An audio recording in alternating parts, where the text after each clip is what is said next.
다니엘서를 우리 보통 뭐라고 말하냐면 구약의 계시서다라는 표현을 씁니다. 신약 맨 끝에 요한계시록이 있듯이 다니엘서를 구약의 계시록, 계시서라고 하고 그렇게 부르는 이유는 무엇이냐면 다니엘이 살았던 시대에만 해당되는 말씀이 아니라 다니엘이 죽고 난 이후 심지어는 예수님께서 다시 오실 그 모든 이 세상의 끝날까지에 있는 일들을 환상 속에 보여주셨고 그것을 남김으로 인하여 이 땅에 살아가는 믿음으로 살아가는 우리 성도들에게 하나님의 계획과 뜻이 무엇인지를 명확하게 보여준 말씀이기 때문에 계시서라고 얘기를 하는 것입니다. 다니엘서의 역사적인 배경을 한번 살펴보면 다니엘이 BC 605년 바벨론이 1차 침공할 당시에 아마 포로로 잡혀갔다라는 걸 가정으로 했을 때에 BC 605년에서부터 시작해서 고레스 왕 통치 초기에 입문하는 그 시기까지가 아마 이 다니엘서의 어떠한 시대적인 배경일 겁니다. 그런데 앞에서도 얘기했지만 다니엘이 살았던 시대만 보면 그렇게 되지만 다니엘을 통하여 하나님께서 말씀하신 시대를 보면 예수님께서 다시 오실 그날까지 그 모든 예언들이 다 수록되어 있습니다. 그렇기 때문에 예수님께서 태어나기 전 550년 전에 있었던 그 이야기들이, 그 사건들이 예수님의 오심을 또한 증거하고 예수님이 다시 오심을 증거하는 놀라운 말씀이라는 부분에 있어서 이 다니엘서는 우리가 그냥 넘어갈 말씀이 아니라 항상 돌아보고 오늘을 살아가는 성도들에게, 신자들에게 하나님께서 무엇을 원하시는가 항상 돌아볼 때의 기준이 되는 말씀이다라는 것을 생각하시면서 읽으셨으면 좋겠습니다. 다니엘이 직접 본 환상의 계시를 얘기하는 것은 7장부터 12장입니다. 제가 2주 전에 다니엘서를 설명할 때에 다니엘은 두 파트로 나눈다고 했습니다. 1장부터 6장, 7장부터 12장. 1장부터 6장까지는 다니엘이 경험했었던 그 삶의 이야기가 들어가 있습니다. 쓰여져 있는 언어는 놀랍게도 아람어, 당시에 페르시아 사람들까지도 읽을 수 있는 그쪽 지역의 언어로 써 있어요. 왜 그렇게 써 있는가? 제가 이거는 학자들이 얘기한 게 아니라 그냥 저는 이렇게 생각한다고 얘기했었죠. 하나님을 믿고 따르는 백성의 삶, 그 간증이라고 하는 것은 하나님을 아는 사람이나 모르는 사람들에게나 증거할 수 있는 이야기이기 때문에 누구에게 들려지는 이야기인 거죠. 그렇기 때문에 아람어로 쓰여져 있어요. 그리고 1장부터 6장까지는 다니엘이 꾼 꿈이 아니라 느부갓네살 왕이 꾼 꿈, 그리고 그의 아들 벨사살 때 있었던 벽에서 손이 나와서 글을 쓰는, 자신이 직접 경험한 게 아니에요. 간접 경험한 일이죠. 그러나 그런 역사적인 흐름 가운데 하나님이 어떻게 역사하셨는가, 나에게 그리고 내 친구 가운데 어떻게 하나님은 살아계심을 보여줬는가, 그 간증에 대한 부분들이 1장부터 6장이라면 7장부터 12장까지는 히브리어로 써 있습니다. 근데 히브리어로 써 있는데 여러분들 7장부터 12장까지 읽어보면은 이게 도대체 무슨 소리인가 잘 이해가 가지 않아요. 글을 읽을 수 있다라고 해서 글이 이해가 되지를 않습니다. 왜냐? 하나님께서는 미래에 일어날 일들을 상징을 통해서 보여주는데 뭐든지 그러죠. 알면은 쉽지만 알기 전까지는 어렵습니다. 그런데 상징이 됐기 때문에 너무 기억이 잘 남게 하셨어요. 오늘 우리가 읽지는 않았지만 7장에 보면 4마리 짐승이 나오는데 그 짐승들의 모습을 보면 매우 강렬합니다. 사자, 곰, 표범, 그리고 알 수 없는 무서운 괴물 나오는데 이게 그냥 표현만으로도 보면은 뇌리에 사라지지 않아요. 그런데 거기에 있는 다른 이 사인들을 통해서 보여주는 것들은 더 어떻게 이루어지는지 우리에게 보여주고 있어요. 그럼 저는 오늘 이 설교를 준비하면서 그럼 다니엘서가 얘기하고자 하는 바가 무엇인가 라는 거를 한번 짚고서는 가려고 그래요. 다니엘서는 어렵지 않아요. 아파되겠지만 1장부터 6장까지는 간증의 파트고 7장부터 12장까지는 신앙의 고백의 파트라고 생각하시면 됩니다. 그러면서 질문을 던져요. 다니엘은 무엇이냐? 이 시대를 사는 성도란 누구인가? 이 시대를 살아가는 성도, 하나님을 믿는 자녀들, 백성들, 그들은 도대체 누구인가?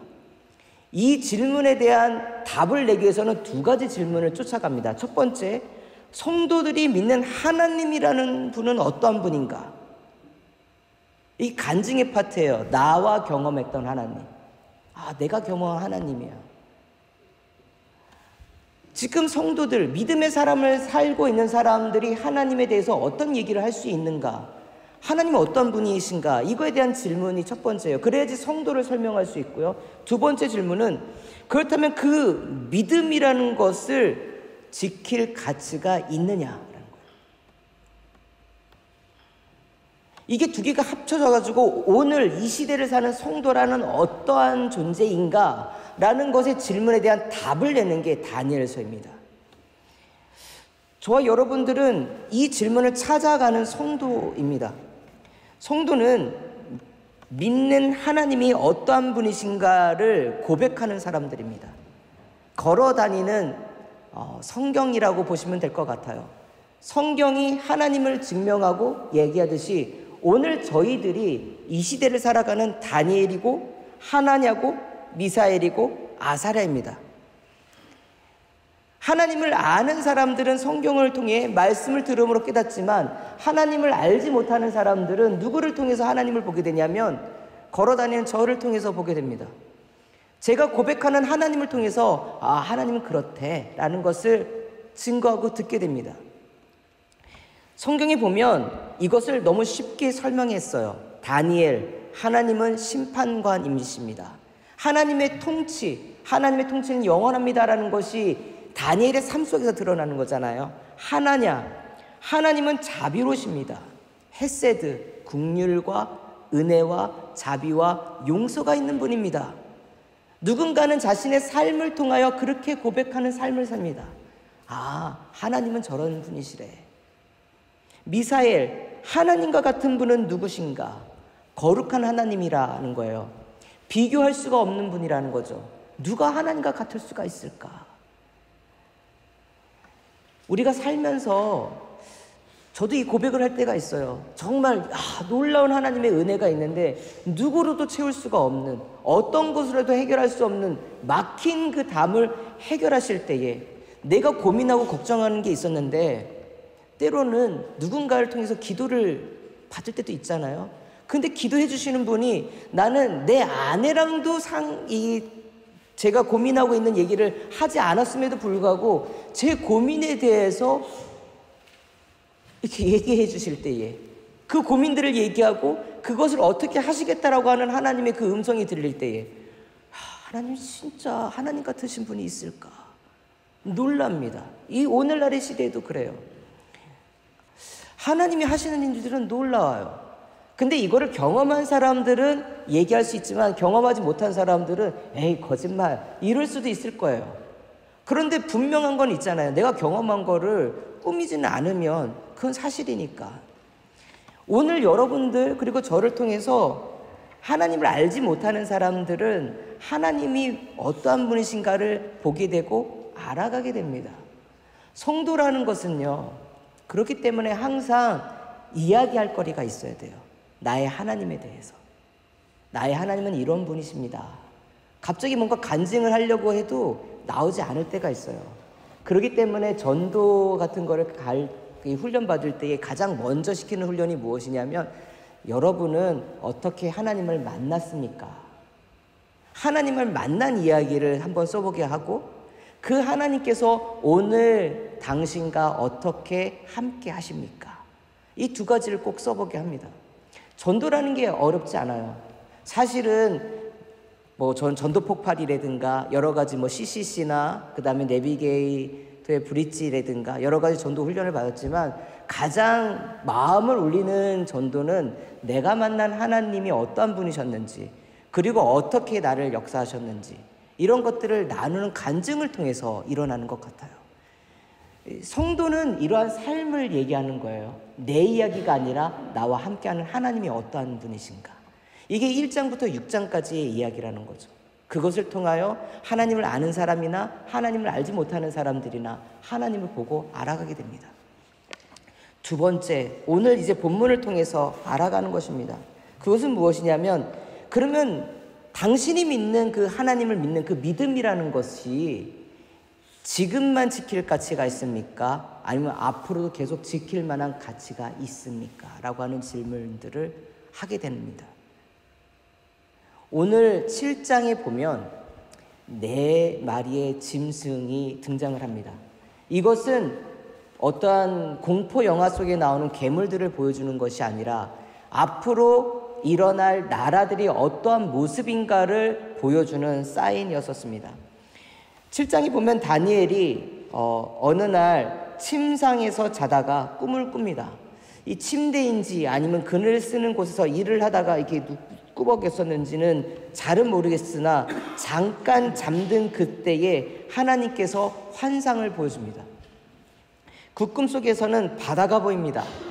성경에 보통 바다라 하면 그것은 무엇이냐면 하나님을 대적하는 그 공간을 얘기해요. 흉흉한 공간. 항상은 아닙니다. 항상은 아니지만 보통 어떠한 계시나 묵시의 사인을 줄 때에는 그 공간은 하나님을 거역하는 어떤 공간이 됩니다. 근데 그 공간에 바람이 4곳에서 불어온다라고 되어 있어요. 그것이 동서남북을 가리킨다라고 하기도 하고 그냥 바람이 4번 불었다라고도 얘기를 하는데 정확한 뜻은 알 수가 없습니다. 근데 분명한 것은 바람이 4갈래로 불어오면서 거기 바다로부터 짐승들이 하나 순차적으로 등장한다라는 것입니다. 첫 번째 등장하는 짐승은 사자입니다. 그런데 독수리 날개를 가지고 있습니다. 두 번째 짐승은 곰입니다. 곰인데 갈비뼈 3개를 이렇게 물고 있고 한쪽을 들이켜가지고 뭔가 한 팔을 크게 올려선 지금 당장에도 강하게 뭔가 내리칠 것 같은 동작을 하고 있는 모습입니다. 세 번째 동물은 표범입니다. 근데 표범과 같다라는 것이지 온전히 표범은 아닙니다. 왜냐하면 그 표범에는 날개가 4개가 달려있고 얼굴이 4개입니다. 그리고 4번째는 다니엘이 한 번도 본 적이 없는, 그러나 앞에 있는 괴물들도 굉장히 두렵고 무서운 존재들이지만 그들과는 비교할 수 없을 만큼 두려운 괴물이 등장을 하는데 특징은 이가 쇠로 되어 있어서 그냥 한번 깨물으면 모든 것을 아스러뜨리고 으깨는 그런 힘을 갖고 있다는 것입니다. 당대의 최고의 지혜자인데 여러분들 느부갓네살 왕의 꿈을 다니엘이 해석해 줬는데 정작 다니엘은 자신이 꾼 꿈 가운데 해석을 하지 못합니다. 해석을 하지 못하니까 근심이 됐다라고 합니다. 여러분들 우리가 말씀을 들을 때 그리고 여러분들이 말씀을 읽을 때에 항상 모든 말씀이 이해되는 건 아닙니다. 그러면 다니엘을 통해서 우리가 알 수 있는 것이 있다라면 다니엘은 항상 그러면 물어봅니다. 이 뜻을 알고 싶습니다. 깨닫게 해주시옵소서. 오늘 말씀을 들을 때에도요, 우리 성도님들 제가 잘 전달해주면 얼마나 좋겠어요. 근데 제가 전달하는 그 안에는 이 황금도 있겠지만 황금 옆에 돌 부스러기들도 있을 때가 있어요. 때로는 돌 부스러기가 더 많고 황금은 적을 때도 있겠죠. 그런데 어떤 분들은 거기서 황금만 쏙 빼가시는 분들이 있는데 어떤 분들은 황금은 전혀 가져가지 못하고 돌만 가지고 가시는 분들도 있습니다. 물론 전달자가 잘 채굴해서 아주 정금만 전해주면 좋겠지만 그러나 중요한 것은 여러분들이 말씀을 들을 때 주님 내가 깨달아 알 수 있게 해주세요라고 기도하는 마음이 있어야 될 것입니다. 다니엘도 말씀 앞에서는 겸손했습니다. 내가 왜 모르지? 내가 다른 사람의 꿈도 다 해석해 줄 수 있고 이 땅에 나보다 똑똑한 사람이 사실은 없어요. 다니엘보다 똑똑한 사람이 없어서 그가 85세가 됐음에도 불구하고 나중에 페르시아의 총리가 될 정도로 85세면 이미 은퇴해야 되는 나이인데도 은퇴를 강제로 시키지 않습니다. 그 정도로 능력 있는 사람이에요. 그런데 정작 자신의 꿈, 하나님께서 자신에게 보여주는 그 계시가 무엇인지를 알지 못합니다. 그래서 물어봅니다. 물어보면 하나님께서 알려주십니다. 이것으로 근심했더니 하나님께서 천사를 통하여 그것이 무엇인지를 알려줍니다. 이 4 짐승은 앞으로 일어날 나라들과 왕을 상징한다는 것입니다. 역사 속에서의 그 나라들이 있습니다. 첫 번째, 이 사자를 상징하는 이 나라는 바벨론입니다. 바벨로니아라고 보통 학술적인 용어로 쓰거나 신바벨론이라고도 표현하죠. 이 바벨론이라고 하는 나라는 매우 강력합니다. 그리고 그 나라를 상징하는 짐승이 사자입니다. 쉽게 이해할 수 있는 거는 대형 박물관에 가서 보시면 알 수 있습니다. 바벨론을 상징하는 짐승은 그 왕을, 그 위엄을 상징하는 그 동물은 사자입니다. 그런데 그 사자가 무엇을 갖고 있는가? 독수리의 날개를 갖고 있어요. 그러니 바벨론이 가장 강성할 때에 짐승의 왕인 사자와 새의 왕인 독수리의 날개까지 갖고 있었으니 그 왕의 위엄은 얼마나 컸겠습니까? 바벨론 이전까지는 이집트를 완전히 정복한 나라가 없어요. 물론 아시리아가, 우리가 성경에는 아수르라고 하는 나라가 역사상 처음으로 이집트 본토에 들어가서 그들과 싸워 이긴 전력은 있지만, 그들에게 속국을 만들어가지고 조공을 받아낼 수 있었던 그 강력한 힘은 바벨론 때서부터 일어납니다. 매우 큰 위험이 있는 나라예요. 그러니 여러분 생각해 보세요. 바벨론의 포로로 갔던 다니엘이 봤을 때에는 그 다니엘의 시각에서 이 바벨론이라는 나라는 어마어마한 나라입니다. 무너지지 않을 나라예요. 그 권세가 사자와 독수리의 그 권세만큼 가질 만큼 강력합니다. 다니엘이 항상 기도했겠죠. 하나님, 내 나라가 회복되기를 원합니다. 그런데 고국 예루살렘에서 들려오는 소식은 황폐해져가지고 누구도 살지 않는다. 심지어는 아시리아 때의 이민 정책으로 인하여 이 예루살렘 주변에 들어와 있는 이교도들로 인하여서 예루살렘에 사람들이 살지 못하도록 환경이 조성되어 있다. 다니엘이 그 환경만 보면은 기도의 그 내용들이, 하나님, 우리나라 언제 독립시켜 주실 겁니까? 아마 이랬을 거예요. 근데 바벨론이 절대 멸망을 해야지 우리가 독립을 할 수 있을 것 같은데 절대 무너지지 않을 것 같은 나라라는 거예요. 그런데 하나님께서 그 가운데 무엇을 보여주냐? 날개가 꺾여지고 사자가 아닌 사람의 모습처럼 바뀌어갑니다. 우리가 봤을 때에 세상의 권세 잡은 자들이 영원히 그 권력을 가지고 있고 다스릴 것 같고 그것이 우리를 흉악하게 조일 것 같지만 때가 되면 사라집니다. 그리고 어떠한 그들보다 조금 못한 권세자들이지만 또 다른 역사의 장이 쓰여집니다. 곰이 등장합니다.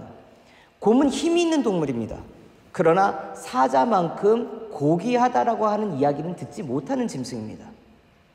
이 곰은 힘이 있어요. 어디를 상징하느냐? 메데 바사를 상징합니다.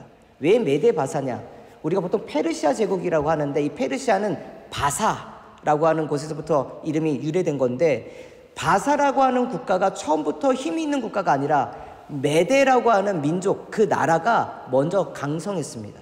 그런데 바사라고 하는 지역에서 실권을 잡게 되는 고레스가 이 메데와 연합을 해가지고 하나의 국가를 이룹니다.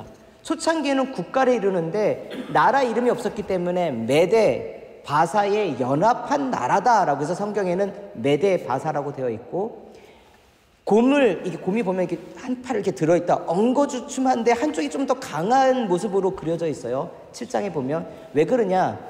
메데가 처음에는 강했지만 바로 고레스로 들어오면서부터는 바사 민족이 이 지역의 그 실권을 장악하기 때문에 한쪽의 힘이 월등하게 강한 거예요. 그런데 갈빗대를 3개를 물고 있다고 하죠. 이 갈빗대는 무엇을 상징하냐면 페르시아 제국이 멸망시킨 나라가 3개의 나라가 있습니다. 멸망을 시킨 거예요. 그냥 무너뜨렸어요. 이제 갈빗대요. 살이 얼마 남지 않을 만큼 완전히 무너뜨렸어요. 역사에서 사라지게 만들었어요. 셋을. 그리고 실장에 보면은 더 먹을 것을 달라라고 얘기하는 표정들이 나오죠. 왜 그러냐? 페르시아 제국만큼 정복을 많이 일으킨 나라가 없습니다. 항상 100만 명의 군대가 정비되어 있었던 그런 나라예요. 그런데 그런 나라가 누구한테 망합니까? 자기보다는 작은 사이즈였던, 표범에 해당되는 나라였던 알렉산더 제국에 의해서 망하게 됩니다. 알렉산더는 표범입니다. 줄무늬가 있어요. 사자보다 못하고 곰보다 약합니다. 그런데 이들보다 장점이 있는데 그것은 무엇이냐면 빠른 속도를 가지고 있습니다. 알렉산더가 만 32세에 죽습니다. 그런데 그가 정복한 횟수를 따져보면 만 13년 동안, 제가 지도는 준비를 못했지만 그가 정복한 영토는 만 13년 동안 정복한 거예요.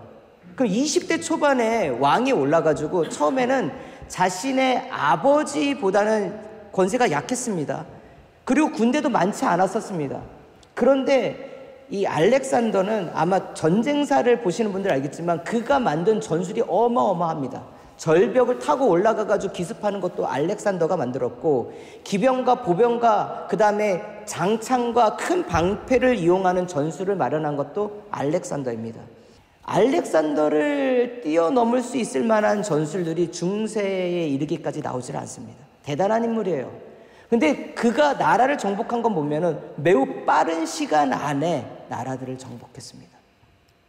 그래서 날개가 4개가 달려있는 거예요. 보통 2개만 있어도 빠른데 4개니까 얼마나 빠른 속도로 갑니까? 그리고 그 표범의 특징이 얼굴이 4개였더라. 알렉산더가 죽고 난 다음에 그의 수하에 있던 4명의 장군들에 의하여 리더십이 나눠지게 됩니다. 물론 그들과 함께 있을 때에는 동서남북 어디든지 전쟁을 일으키고 어딘지 싸워서 이길 수 있는 사람들이었었지만, 알렉산더가 죽고 난 다음에 그 리더십이 사라져버려요. 그리고 누가 등장합니까? 알 수 없는 괴물이 등장합니다. 이거는 헬라 제국의 마지막 만렵과 그 다음에 로마 제국의 등장을 상징하는 겁니다. 뿐만 아니라 조금 더 나아가서는 적그리스도가 어떻게 하나님을 믿는 백성들을 핍박할 것인가를 보여주는 증표가 되는 것이 이 마지막 이 부분들입니다.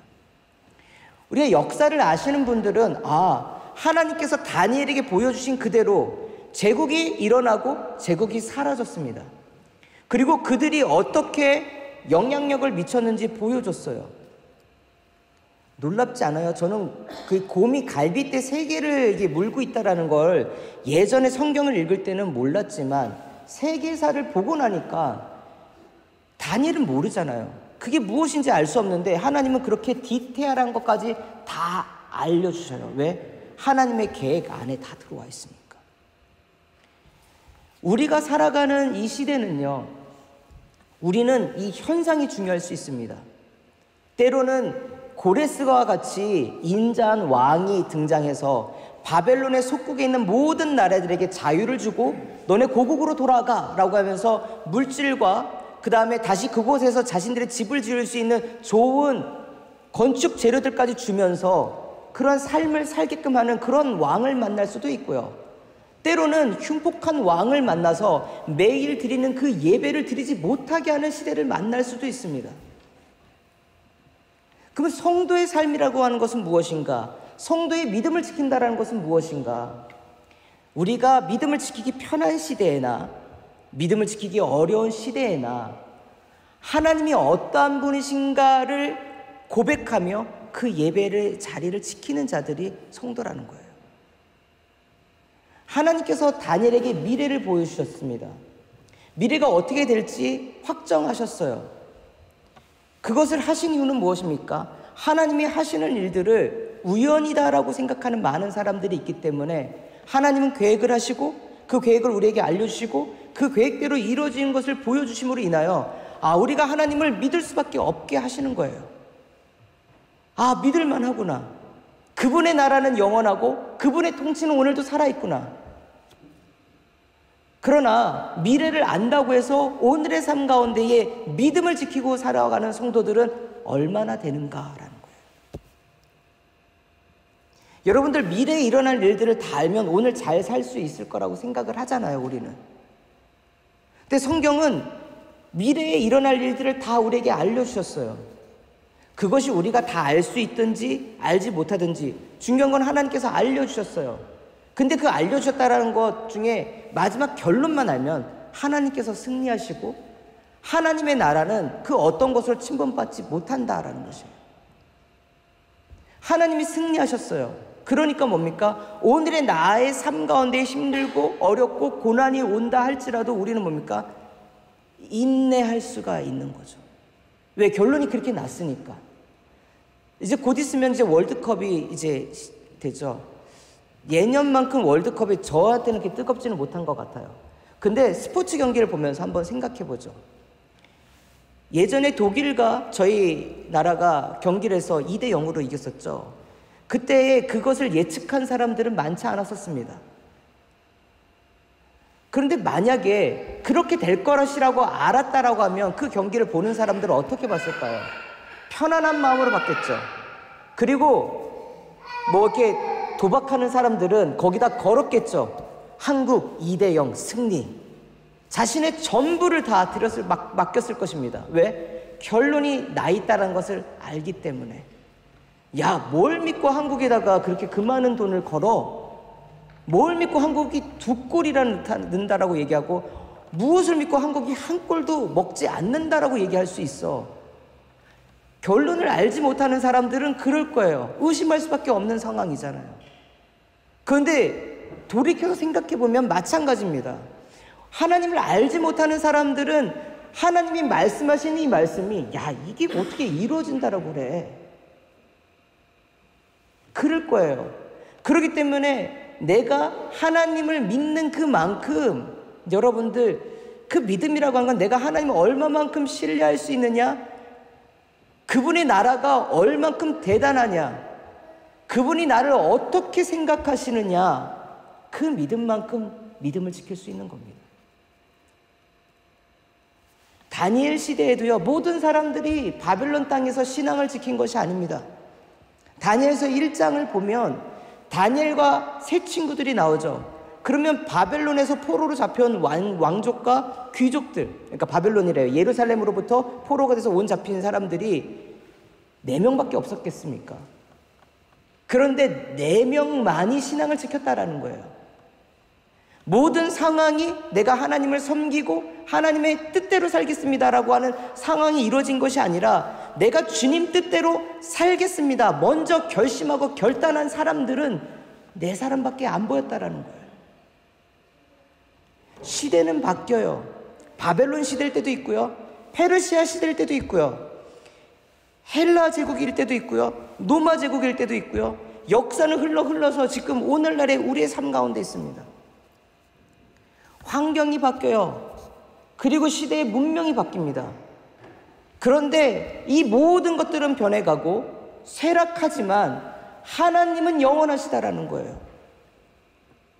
하나님이 영원하시기 때문에, 그리고 오늘도 통치하시고 다스리시기 때문에 내가 믿는다라고 하는 그 믿음의 가치가 있다라는 거죠. 뭘 믿고? 하나님이 승리하셨으니까, 하나님이 일하셨으니까, 보여주셨으니까. 때로는 내가 이해가 되지 않는다 할지라도 하나님은 그 말씀을 이루셨기 때문에. 다니엘서 보면서 놀라운 것은 무엇입니까? 오늘 우리가 읽은 본문 말씀 13절과 14절 말씀입니다. 내가 또 밤 환상 중에 보니 인자 같은 이가 하늘 구름을 타고 와서 옛적부터 항상 계신 이에게 나아가 그 앞으로 인도되매 그에게 권세와 영광과 나라를 주고 모든 백성과 나라들과 다른 언어를 말하는 모든 자들이 그를 섬기게 하였으니 그의 권세는 소멸되지 아니하는 영원한 권세요 그의 나라는 멸망하지 아니할 것이니라. 이 인자 같은 이가 누구십니까? 우리 복음서에 인자는, 예수님께서 자신을 표현할 때 이렇게 인자는 이렇게 표현하시잖아요. 사람의 아들이라고 하는데 그 사람의 아들이라고 하는 그 문맥을 그냥 모르면 야, 왜 예수님은 사람의 아들이라고 표현했을까? 그런데 그게 아니라 다니엘서에서 하나님이 다니엘에게 보여줄 때에 구름 타고 오시는 하나님의 아들, 그 모습이 사람의 모습과 같았더라 라고 하는 그 문헌, 그 예언이에요. 그 예언이 이루어진 겁니다. 하나님의 아들에게 태초부터 계시니 아버지 하나님께서 모든 나라와 권세와 영광과 능력과 그 모든 것을 주셨어요. 백성과 나라들, 다른 언어로 말하는 모든 이들이 다 그 예수님을 섬길 것입니다. 그것이 예정되어 있었어요. 그리고 그것이 이루어졌습니다. 하나님의 나라가 임한 것입니다. 마가복음 1장 우리 15절 말씀 먼저 읽겠는데요. 이르시되 때가 찼고 하나님의 나라가 가까이 왔으니 회개하고 복음을 믿으라 하시더라. 하나님의 나라는요 이미 임했습니다. 그러나 다시 오실 예수님에 의하여 완전하게 이제 세워질 그때를 보면 아직 임한 건 아니다 라고 표현하기 때문에 already yet이라고 표현을 하긴 합니다. 근데 중요한 것은 있어요. 하나님의 나라가 그의 아들과 함께 이 땅 가운데 임했다라는 거예요. 다니엘 시대에 예수님이 태어나기 550년 전에 그것을 얘기했고, 뿐만이 아니라 다니엘서 후반에는 다시 오셔서 영원한 나라를 세우시는 그 왕이신 예수님을 다시 한번 증거합니다. 부활하시고 승리하신 예수님을 550년 전에 다니엘을 통하여 보여주시고, 다니엘은 잘 이해가 안 돼요. 몰라요. 그러나 그 증거한 말씀을 오늘 우리는 알죠.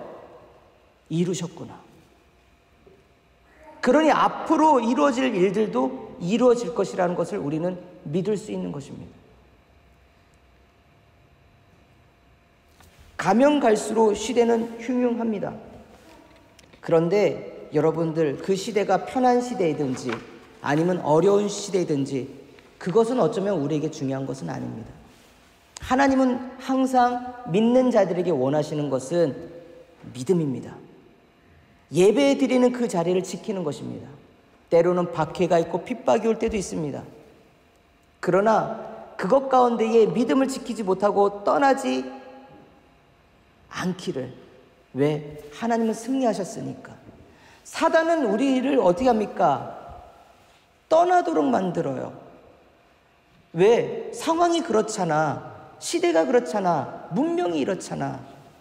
저는 가끔 생각해요. 2020년 코로나가 있기 이전에 전 그때의 성도님께 이런 말을 했어요. 예전에 쇼핑하면 나가서 샀어야 되는데 어느 순간 인터넷으로 쇼핑하는 게 너무나도 당연하게 됐는데, 그런데 이 당연한 것이 곧 있으면 오늘날 우리가 말하는 메타버스라고 하죠.